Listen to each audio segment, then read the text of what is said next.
Come on in.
So we chose a name that was controversial without really being controversial. So that's to say, if you know what the name means, fine, and if you don't, that's fine too. It's a bug, right? You know.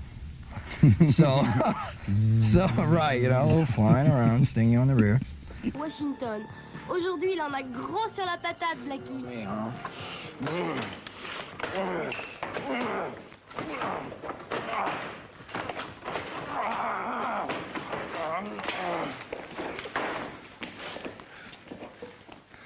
Blackie Lawless, I'm glad to have you in the show. Take a seat. Hi. How are you doing? Did you like my regular intro, huh? Hi there. I think It's my little friend here. Oh, this is me, Blackie. I think there is two Blackie Lawless, in fact. But the Washington housewives wants us to believe there is only one. The Washington housewives have their own motive for wanting to put Blackie Lawless in a cage. Tipper Gore, who is the head of the Washington housewives, husband is Albert Gore, who has definite eyes on the White House. I have gotten to a point where I am tired of being their stepping stone. Still, when you get into this business, you did some records which were very raw, very crude, very violent, no? We never did anything that was violent, that I thought was violent. What we did was good theater, Shakespearean type theater. It was just rock and roll. That's real that you put satanic message in your music. No, we've never done. Hey, listen, if I wanted to do something like that, I would put it right on the cover of the album. I don't have to go around doing things like that. I'm not ashamed of anything that we've ever done. We would never backwards mask or anything like that. That's a bunch of crap. Hey, can we listen? Can we watch the video? Absolutely. This is an old Ashford and Simpson song. Yes. I don't need no doctor. About Blackie Lawless appearing naked. Is this true? On the album sleeve. Is this true? Well, I guess you're just going to have to wait until it comes out to find out. It is similar to that. Let's just say it took me 2 hours to shave all the body hair off. So, which I don't think I would ever want to do again, to tell you the truth.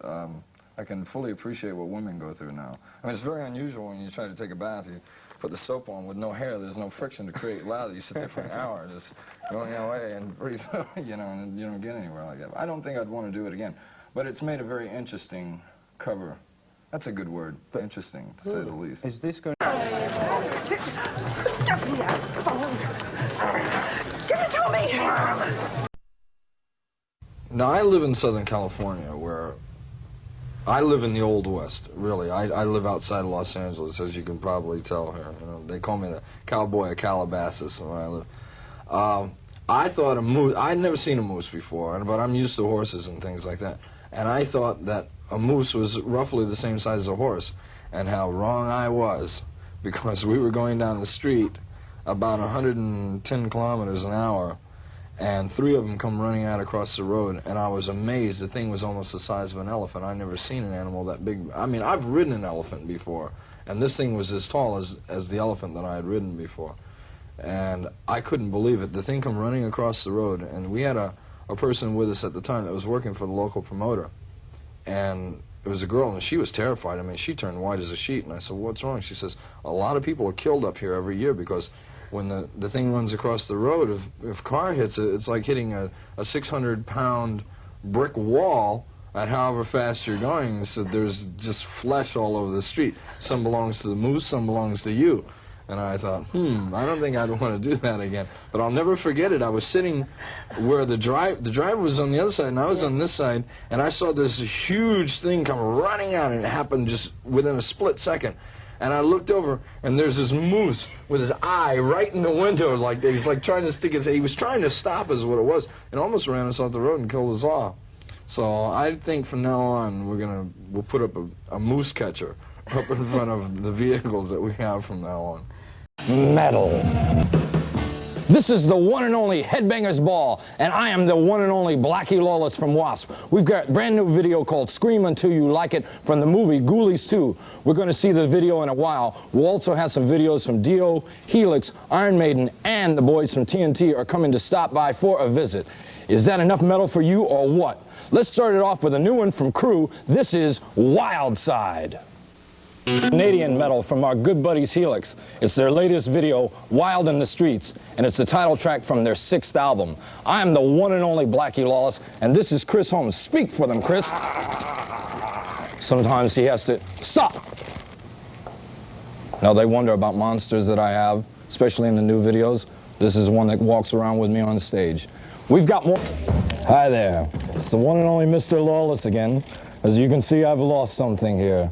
The irreplaceable, irresponsible, indispensable Chris Holmes is out running around doing whatever it is that he does best. He's probably out chewing the legs off of somebody right now. And these guys are some of our friends from Ghoulies too.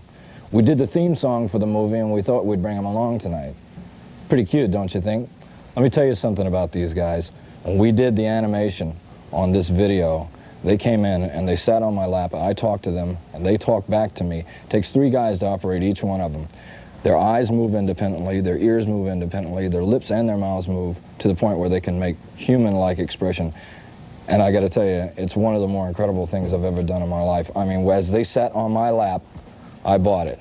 Hi there, this is Blackie Lawless, and this here is the irrepressible Chris Holmes. We're winding down the Headbangers Ball. If you didn't get enough metal tonight, you can always rush out and buy a copy of the new W.A.S.P album and bang your head all night long.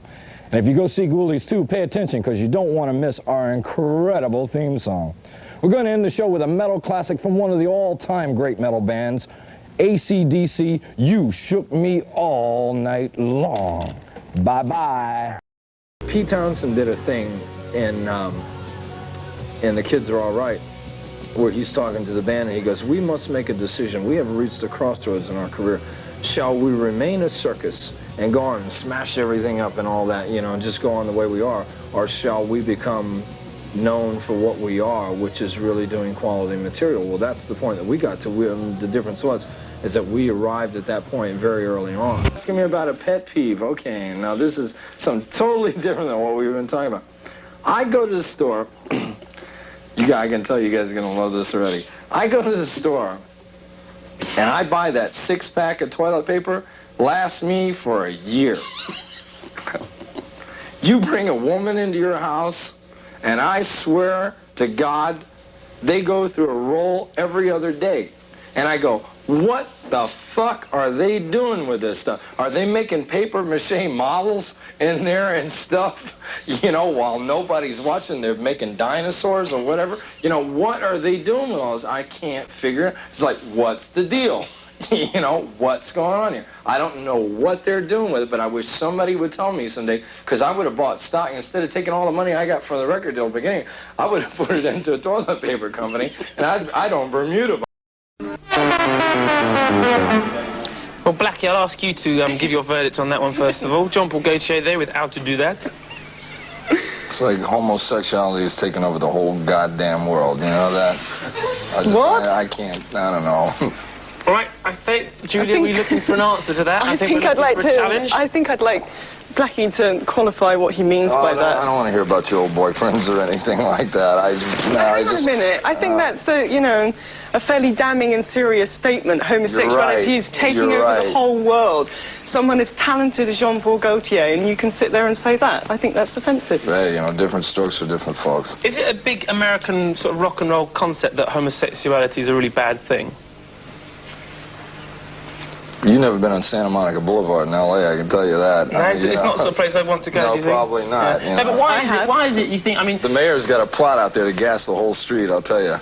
But why is it that sort of, you know, big heavy rockers who in fact spend more time in the makeup room than a lot of homosexual musicians have such a sort of a damning view on it? Is it this sort of macho shit? Exactly. I mean, you know, you've got long hair that's sprayed, you're wearing makeup. It's just killed off half the ozone layer in the Yeah, people could look at you and make some kind of like homosexual jipe or jip and you would feel terribly offended. Simple. It's the all-American pastime, greed. What? And what's greed got to do with it? Little girls. Little girls? Explain. So you're like... No, the ones that are kind of shapely, you know, like that, you know, but so you can squeezable. You can justify saying something like that and you can damn someone for being a homosexual, then... Roll the next one. Well, I don't really think we should actually. Should we let Blackie Lawless get away with a statement like that? I don't think Blackie should be able to get away with that. Something like that. Someone who has a position of power to make a sort of derogatory statement about homosexuals, I think is... Network television. But then again, I suppose everybody's got to be able to say what they want to. Yes, And I guess they have. it's And not- indeed, we both did. It's so. not our role to make excuses for Blackie. I think everybody out there can make up their own mind independently and individually. Talking of men of style, though, we can go on to Shakin' Stevens, who is now appearing with the help of the Art of Noise with an old Marty Wilde number. It's called Jezebel. I think he's a heterosexual, though, this man. Is he all right? That is my friend. Well, you know, it's like, I look at it this way. You know, there's some guys in this world who want to go out and rock and roll and kick a little ass. And then there's some guys who want to stay home and wash dishes and wear aprons. And just basically be a Chinese houseboy.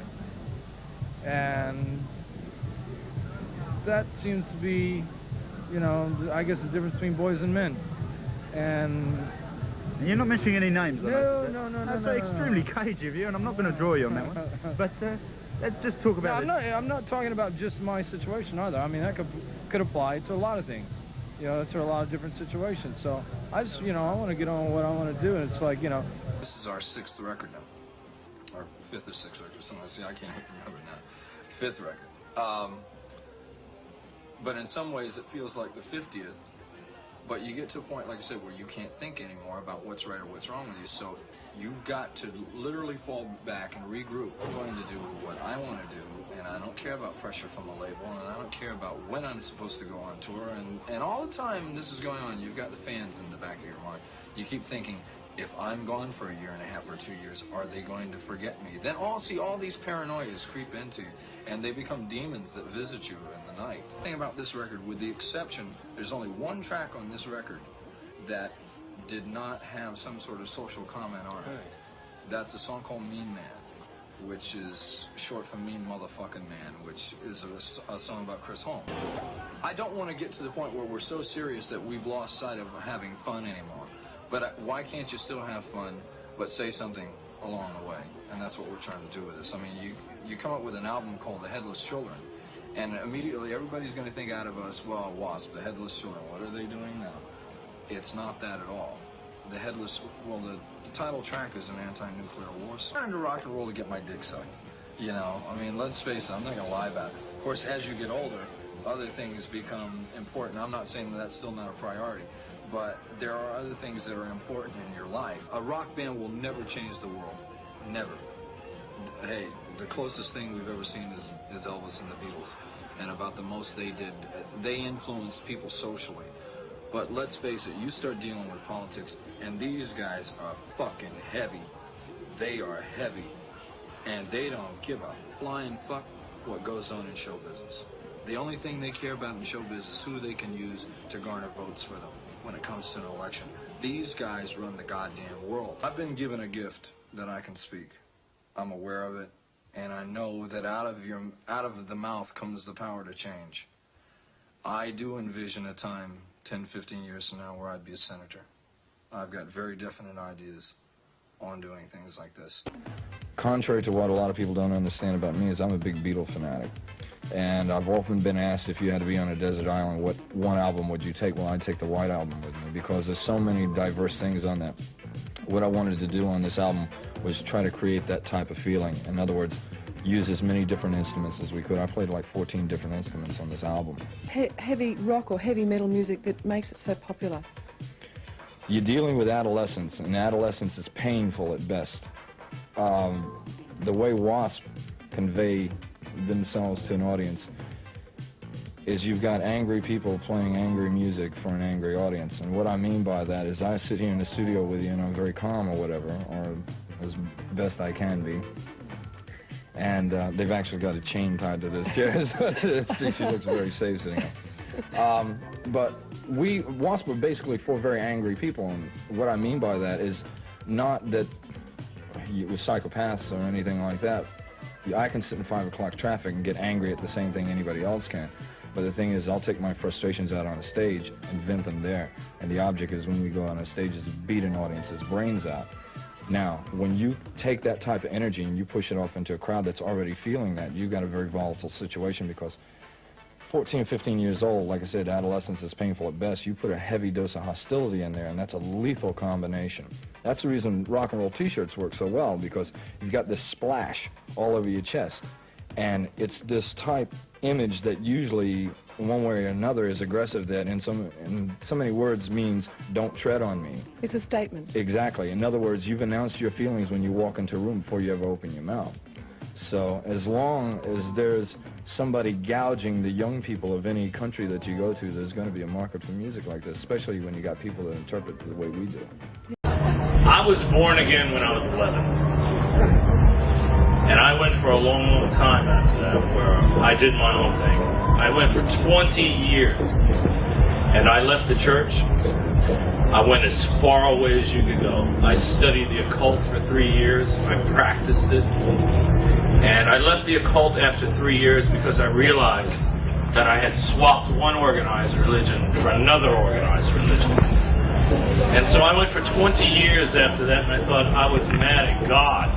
And I realized after a while, I was not mad at God, I was mad at man for the indoctrination that I had received. And so when I finally got over all the things that I had been taught as a kid, I started to seek my own answers. And when I started to seek my own answers, that's when I started returning to my faith. Dominator, and it is based on the idea of Western imperialism and about what's wrong with Washington, D.C. And it's important that people understand this is not about the American people, and it's not a critique on the American people. It's a critique on the government in the United States. If someone looks at the lyrics of Dominator, they'll think it's a man talking to a woman. And I like the interesting concept of that, because that's what bigger countries do to smaller countries. They talk to them like they're their bitch. You have criticized some of your presidents, Reagan and Bush. Why? For the same reason you do. I mean, I don't need to give everyone a quick history lesson here about American imperialism. You know, the Republican administrations that have been in Washington in the last, well, since the Second World War, have been really dominated by big business. And big business really, that's all they care about. You know, since what we call the Great Depression in the 1930s, it was just prior to the Second World War, America became more of a socialist country. So we're in some ways socialist democratic. Not in the terms of the way Europe would think of socialist democrat, but we are a combination or a hybrid of the two, where we think more socially now than just democratic. Because when we say democratic, democratic is another word for capitalism in America. And we found that capitalism could not survive on its own. So anyway, I mean, this is just, you know, a quick crash course and what's wrong with those administrations, because their whole theology was to build walls high enough around themselves to insulate themselves from the rest of the world. That cannot be done. There's some fuss about your website that you have died. That's a really sick news, but can this be good publicity in any way? I don't know, I probably look pretty good for a dead guy though, right? Over the years, people have said a lot of things that doesn't mean anything. But when somebody puts something like that on, the thing that you're most in fear of is that your parents will see it first before you have a chance to talk to them. And what people don't realize is that, you know, we're humans too. We have families, you know, people that could potentially get really upset, have a heart attack and die. I mean, you know, imagine if your parents, you know, were to read something like that about you before you had a chance to explain to them what it was. So those things can be really, really hurtful. I mean, if the music that I write isn't good enough to really make a difference to the fans, then I'm in big trouble.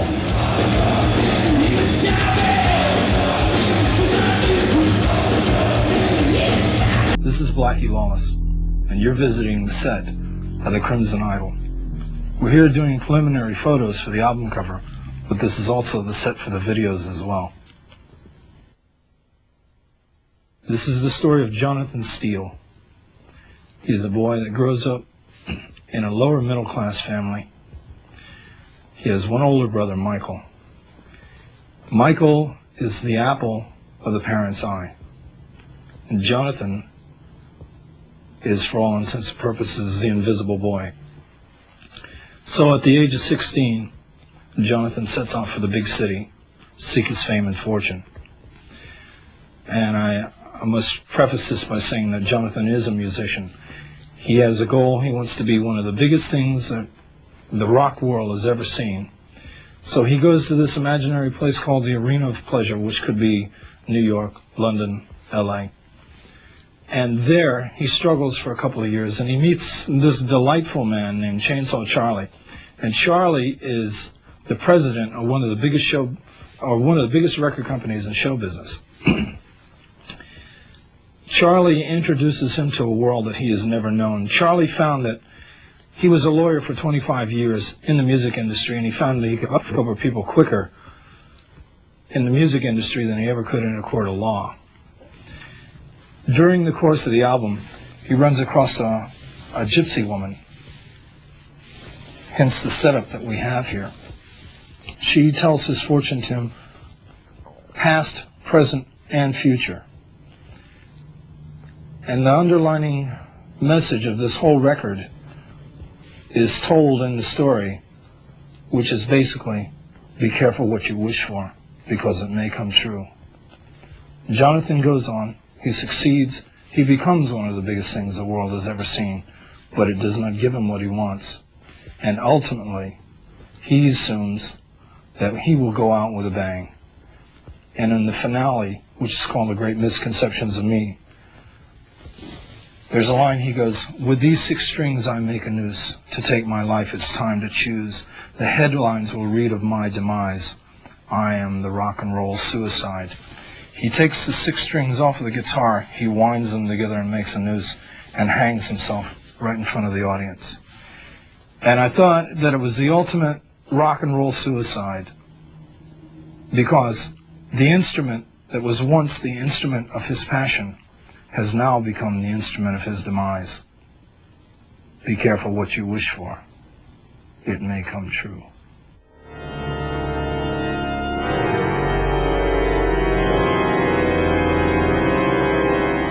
Definitely some old material. Yeah. How does it feel like to watch it now?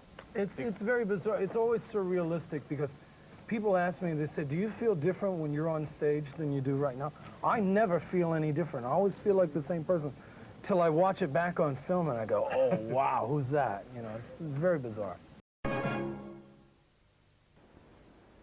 After we would watch the news at night and we would see anybody doing anything wrong to anybody anywhere in the world, I mean, that's really who the Headless Children are. Every time we saw, you know, a plane getting blown out of the sky or there's some other catastrophe happening, like what's recently happening with the students in China, that's who the Headless Children are. So really, that break for me, and it wasn't a 2-year break, it was about a 4-month break actually, but 4 months then felt like 4 years considering we had done a record and a tour and a record and a tour and a record and a tour.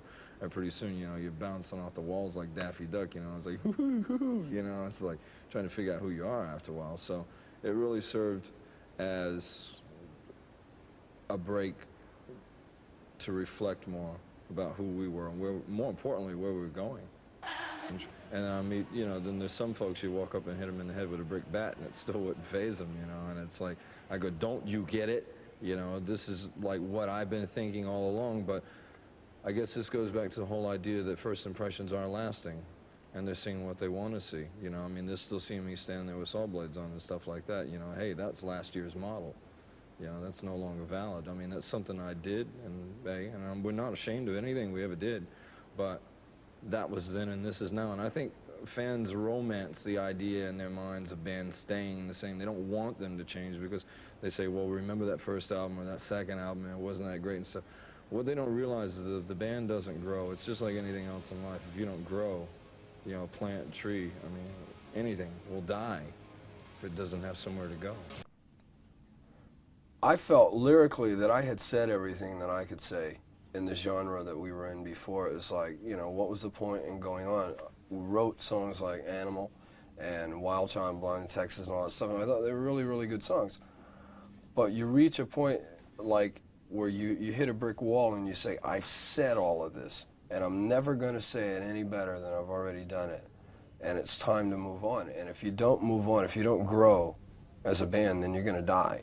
And I just reached the point where I said, hey, there's some things I had been feeling, like a lot of social issues, things that I'd been thinking about a long time before W.A.S.P were ever together. that I thought, well, now it's time to talk about those things, because you let it build up for such a long period of time. Because I didn't say anything before, because I was, you know, the mentality of, I thought the audience thought sex, drugs, rock and roll, that's all they care about.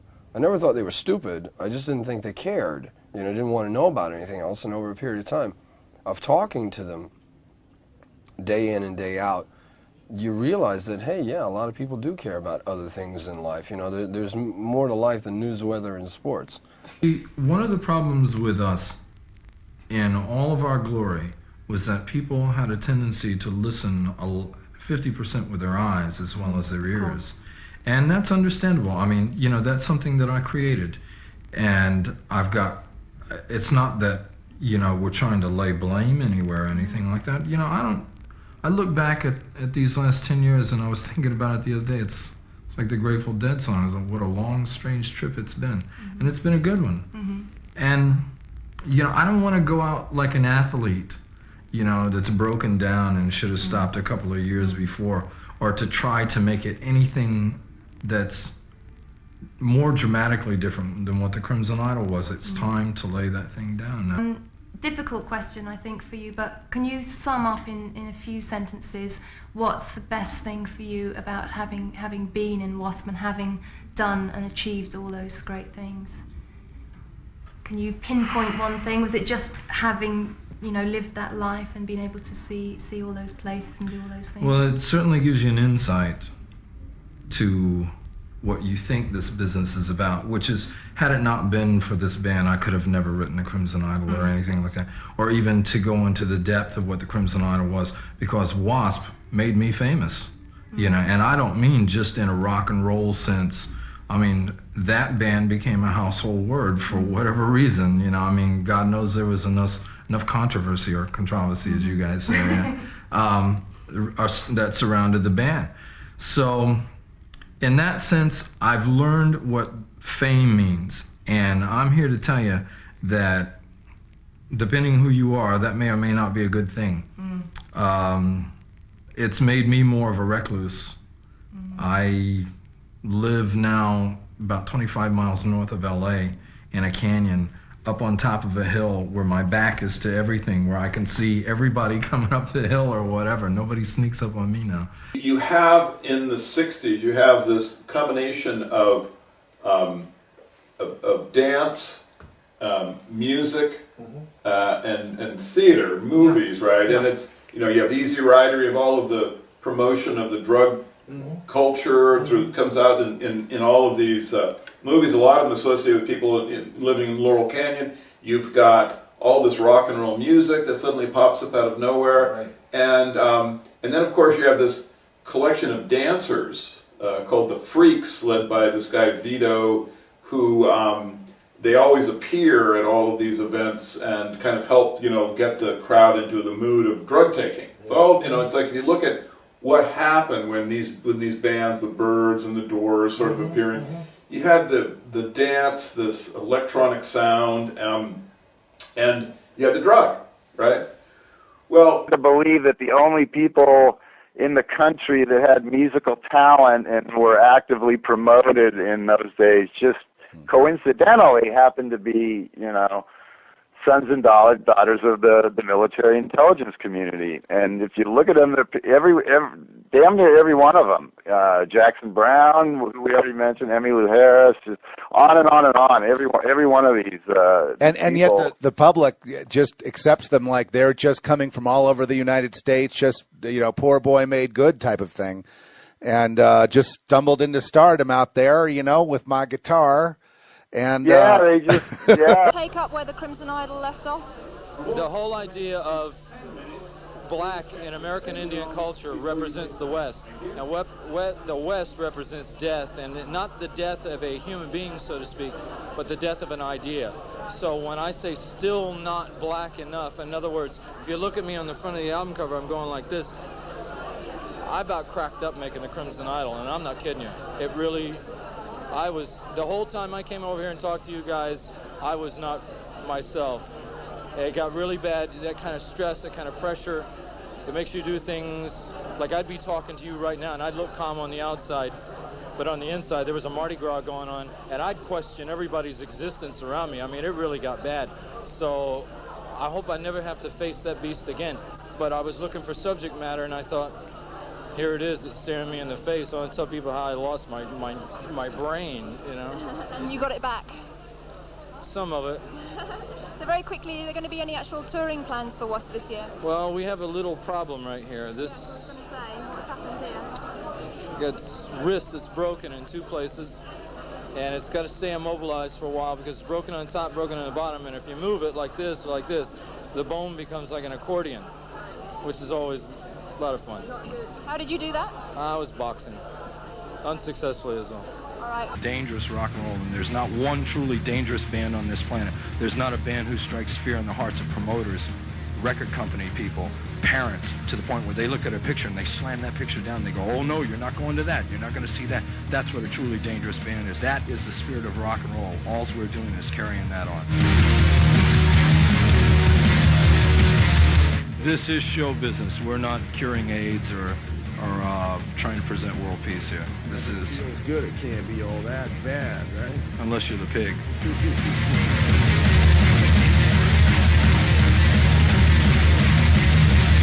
The coming year is going to be a good year for us, but it's also going to be a highly controversial year too, because I mean, we understand that to make an omelet you got to break some eggs, and if that's the case, we're going and raping the whole damn hen house on this one, because we ain't taking no prisoners. Because after we're done with this in the next year or two, all bands are going to have to become hippies, because there ain't going to be nothing left to do. We are the ultimate. We are snuff rock.